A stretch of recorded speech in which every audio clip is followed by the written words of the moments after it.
नमस्कार। तो आज हम एक ऐसे टॉपिक पे बात करेंगे जो भारतीय क्रिप्टो कम्युनिटी में आप कह सकते हैं काफ़ी समय से छाया हुआ है। ये है क्रिप्टो एक्सचेंज वज़ीर एक्स से जुड़ा फंड विवाद। हाँ, बिल्कुल। हमारे पास एक रीसेंट न्यूज़ अपडेट है न्यूज़ दुनिया से, जो सिंगापुर कोर्ट में जो सुनवाई चल रही है ना, उस पर कुछ ताज़ा जानकारी दे रहा है। क्योंकि मामला देखिए इंटरनेशनल हो गया है। बिल्कुल। और ये स्थिति काफ़ी समय से बनी हुई है और हज़ारों यूज़र्स के लिए ये एक चिंता का बड़ा कारण है। उनके फंड्स, जिनमें बिटकॉइन है और भी कई तरह के टोकन्स हैं, वो एक्सचेंज पर एक तरह से अटक गए हैं और वो उन्हें निकाल नहीं पा रहे हैं। तो ये अब सिर्फ एक एक्सचेंज और उसके कस्टमर्स के बीच की बात नहीं रही। ये एक बहुत ही उलझी हुई इंटरनेशनल लीगल लड़ाई बन गई है। हाँ, और इसी उलझन को, इसी कॉम्प्लेक्सिटी को समझना आज हमारा मकसद है। सिंगापुर कोर्ट में आखिर हो क्या रहा है, वज़ीर एक्स और जो यूजर के प्रतिनिधि हैं, उनके मेन आर्ग्यूमेंट्स क्या हैं, और सबसे जरूरी सवाल, भाई उन यूजर्स के लिए आगे क्या उम्मीद है जिनका पैसा इतने लंबे टाइम से फंसा हुआ है। सच तो ये है कि लोगों की मेहनत की कमाई दांव पर है और फैसला अब 7 समंदर पार एक अदालत में होना है। चलिए इस मामले की पड़ते खोलते हैं। तो जैसा कि स्रोत बता रहा है, 3 सितंबर को सिंगापुर की अदालत में इस केस पर एक अहम सुनवाई हुई और इस सुनवाई में एक आप कह सकते हैं काफी दिलचस्प पहलू सामने आया, जो इस केस की उलझन को शायद और भी बढ़ाता है। दिलचस्प पहलू क्या मतलब, क्या सामने आया है? जानकारी के मुताबिक करीब 100 से ज्यादा ट्रेडर्स हैं जिनके फंड्स वजीर एक्स पर फंसे हुए हैं। उन्होंने मिलकर कोर्ट में एक एप्लीकेशन, एक अर्जी दी है और वे एक सीधी लेकिन बहुत महत्वपूर्ण मांग कर रहे हैं। और वो मांग क्या है? क्या वो सिर्फ अपना पैसा वापस मांग रहे हैं या कुछ और है इसमें? उनकी मांग थोड़ी सी ज्यादा स्पेसिफिक है। उनका कहना है कि अगर एक्सचेंज के पास फंड्स मौजूद हैं, मतलब अगर वो हैक नहीं हुए हैं या कहीं गायब नहीं हुए हैं, तो फिर उन फंड्स को सिर्फ कुछ चुनिंदा लोगों में बांटने के बजाय जितने भी प्रभावित यूजर्स हैं उन सब के बीच बराबर बराबर बांटा जाना चाहिए। बराबर बराबर बांटा जाना चाहिए। ये सुनने में तो काफी सीधा और फेयर लगता है। उनकी इस दलील के पीछे लॉजिक क्या है, क्यों कह रहे हैं वो ऐसा? उनका लॉजिक बहुत बेसिक है असल में। वो कह रहे हैं, देखिए, अगर हमारा पैसा सेफ है और एक्सचेंज के कंट्रोल में है तो उसे रोक कर क्यों रखा है, और अगर उसे रिलीज करना ही है तो किसी एक ग्रुप को प्रायोरिटी क्यों मिले या कोई कॉम्प्लिकेटेड प्रोसेस क्यों अपनाया जाए। उनका मानना है कि भाई जो फंड सुरक्षित हैं वो उन सभी का है जिनका पैसा फंसा है, और इसलिए इसे सभी प्रभावित यूजर्स के बीच फेयरली, मतलब निष्पक्ष रूप से बांटा जाना चाहिए। ये सीधे सीधे ओनरशिप और इक्वालिटी के प्रिंसिपल का सवाल उठाता है। ये वाकई एक मजबूत दलील लगती है, खासकर उन लोगों के पॉइंट ऑफ व्यू से जो महीनों से अपने पैसे का इंतजार कर रहे हैं। लेकिन क्या ये बराबर बंटवारा इतना आसान है? इसमें कोई प्रैक्टिकल दिक्कतें नहीं आएंगी? मिसाल के तौर पे, क्या सभी यूजर्स के दावे एक जैसे वेरीफाइड हैं या फिर अलग-अलग एसेट्स हैं, बिटकॉइन, ईथर, दूसरे टोकन, उनकी वैल्यू को बराबर मानना सही होगा? आपने बिल्कुल सही पॉइंट्स उठाए। यही इस मांग की कॉम्प्लेक्सिटी है। पहली नजर में बराबर बंटवारा न्यायपूर्ण लगता है, बिल्कुल, लेकिन इसे लागू करने में कई पेंच हो सकते हैं। जैसे, प्रभावित यूजर कौन है, इसकी एग्जैक्ट परिभाषा क्या होगी? क्या जिनके पास कम अमाउंट फंसा है और जिनके पास बहुत बड़ा अमाउंट फंसा है उन्हें एक ही तराजू में तोला जाएगा? दूसरा, जैसा आपने कहा, अलग अलग क्रिप्टो एसेट्स की वैल्यू तो लगातार बदलती रहती है, तो किस टाइम की वैल्यू को बेस माना जाएगा? तीसरा, क्या वजीर एक्स के पास सभी क्लेम्स को तुरंत वेरीफाई करने के लिए सारे रिकॉर्ड्स रेडी हैं? अगर रिकॉर्ड्स में कोई कमी हुई तो बराबर बंटवारा और मुश्किल हो सकता है। ये सवाल निश्चित रूप से अदालत के सामने भी आएंगे ही। तो ये ट्रेडर्स मूल रूप से एक तरह से क्विक और फेयर सोल्यूशन मांग रहे हैं, भले ही उसे लागू करने में प्रैक्टिकल मुश्किलें हों। ये उनकी फ्रस्ट्रेशन को भी दिखाता है ना? बिल्कुल। कोर्ट ने इस अर्जी पर क्या कहा, कुछ फैसला दिया इस पर? फिलहाल कोर्ट ने वजीर एक्स को ये निर्देश दिया है कि वे 7 दिनों के अंदर अपनी पोजीशन क्लियर करें और इस मामले से जुड़े जो भी जरूरी डॉक्यूमेंट्स हैं वो कोर्ट में जमा कराएं। 7 दिन का टाइम और डॉक्यूमेंट्स जमा करने का ऑर्डर। इससे क्या समझा जाए? क्या कोर्ट ट्रेडर्स की मांग को सीरियसली ले रहा है या ये सिर्फ एक नॉर्मल प्रोसीजर है? ये देखिए, दोनों हो सकता है। एक तरफ ये एक स्टैंडर्ड लीगल प्रोसेस है जहां किसी भी फैसले से पहले दोनों पार्टियों से पूरी जानकारी मांगी जाती है, लेकिन दूसरी तरफ ये वजीर एक्स पर प्रेशर भी डालता है कि भाई आप ट्रांसपेरेंसी दिखाएं, फंड्स की एक्चुअल सिचुएशन क्या है उस पर क्लैरिटी लाएं। कोर्ट जानना चाहेगा कि फंड्स असल में हैं कहां, कितने हैं और उन्हें बांटने में दिक्कतें क्या हैं। वजीरेक्स को अब ठोस जवाब देना होगा, सिर्फ बातें नहीं। अगर वो संतोषजनक डॉक्यूमेंट्स नहीं दे पाते हैं तो ये उनके केस को कमजोर कर सकता है। हाँ, ये देखना दिलचस्प होगा कि वजीरेक्स इन 7 दिनों में क्या लेकर आता है। लेकिन स्रोत में एक और महत्वपूर्ण लीगल इशू का जिक्र है जिसने इस मामले को और उलझा दिया है। वो है जुरिस्डिक्शन का सवाल, क्षेत्राधिकार। ये क्या है? हाँ, ये तो एक बहुत ही, आप कहें तो पेचीदा कानूनी गांठ है। यूजर्स का प्रतिनिधित्व करने वाले जो वकील हैं, उन्होंने सिंगापुर की अदालत के अधिकार क्षेत्र पर ही सवाल खड़ा कर दिया है। उनका तर्क है कि सिंगापुर की अदालत भारतीय यूजर से जुड़े फंड के मामले में फैसला कैसे सुना सकती है, खासकर तब जब फंड भारत में मौजूद यूजर्स के हैं और ये मामला इंडियन लॉज के दायरे में भी आ सकता है। अरे, ये तो बहुत गंभीर सवाल है।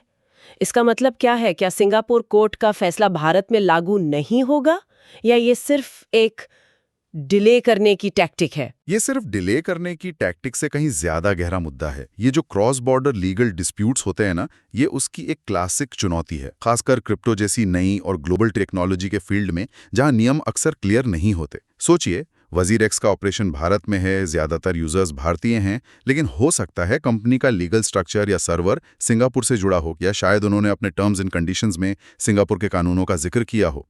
अब सवाल ये उठता है कि किस देश का कानून लागू होगा, सिंगापुर का या भारत का? तो इस क्षेत्राधिकार के सवाल का यूजर्स के लिए प्रैक्टिकल मतलब क्या है?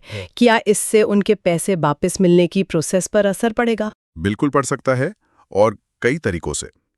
पहला, अगर जुरिस्डिक्शन पर ही लंबी बहस चलती रही तो जो मेन मुद्दा है फंड वापसी का, उस पर फैसला आने में और ज्यादा देर होगी। दूसरा, सिंगापुर और भारत के जो कंज्यूमर प्रोटेक्शन लॉज हैं, इंसॉल्वेंसी लॉज हैं या क्रिप्टो रेगुलेशंस हैं, वो अलग अलग हो सकते हैं। किस देश का कानून लागू होता है, इससे ये तय हो सकता है कि यूजर्स को कितनी रकम वापस मिलती है, किस प्रायोरिटी पर मिलती है और प्रोसेस क्या होगा। जैसे हो सकता है एक देश का कानून सिक्योर्ड क्रेडिटर्स को ज्यादा फेवर करता हो, जबकि दूसरा छोटे इन्वेस्टर्स के हितों को ज्यादा महत्व देता हो। और क्या ये भी मुमकिन है कि एक पार्टी सिंगापुर के कानूनों को अपने लिए ज्यादा फायदेमंद मानती हो और दूसरी पार्टी भारतीय कानूनों को? ये बिल्कुल मुमकिन है, और अक्सर ऐसे मामलों में होता भी है। कंपनियां कभी-कभी ऐसा जुरिस्डिक्शन चुनना पसंद करती हैं जहां कॉर्पोरेट कानून शायद ज्यादा लचीले हों या रेगुलेटरी स्क्रूटनी कम सख्त हो।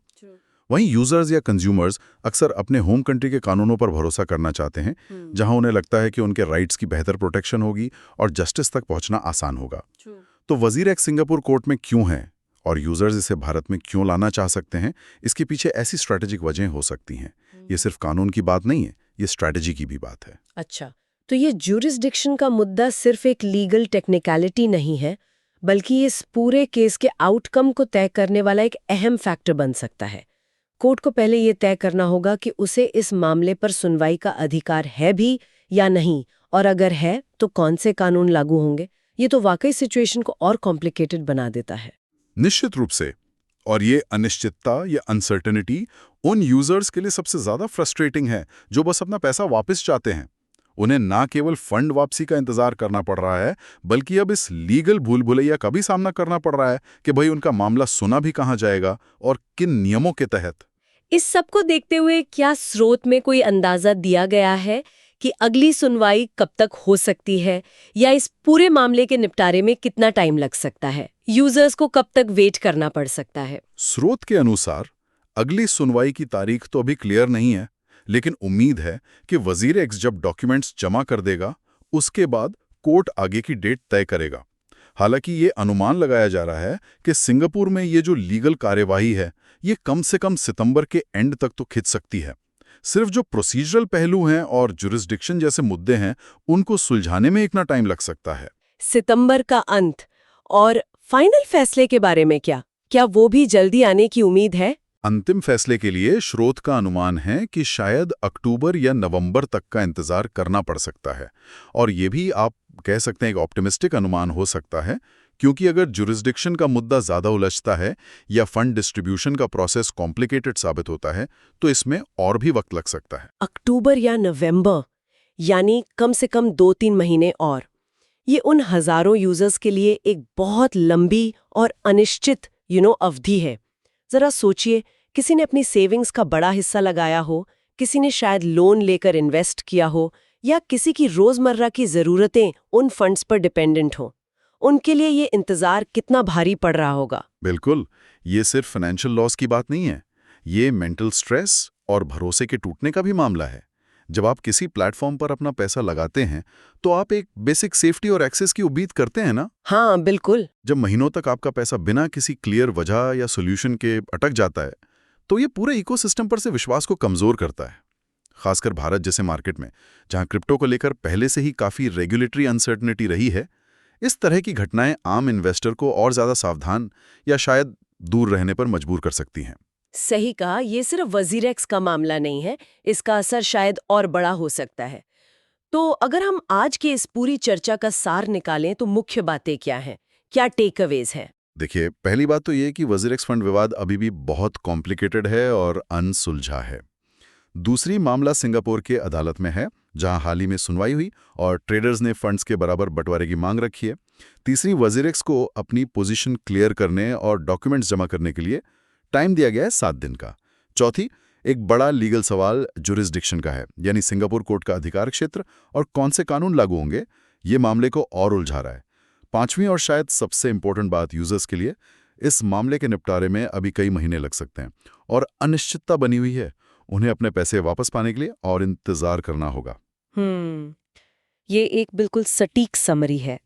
स्थिति वाकई में फंसी हुई है और यूजर्स के लिए धैर्य रखना ही एकमात्र ऑप्शन नजर आ रहा है फिलहाल। हाँ, और ये पूरी सिचुएशन हमें एक बड़े सवाल पर सोचने को मजबूर करती है, जो सिर्फ वजीरेक्स तक लिमिटेड नहीं है।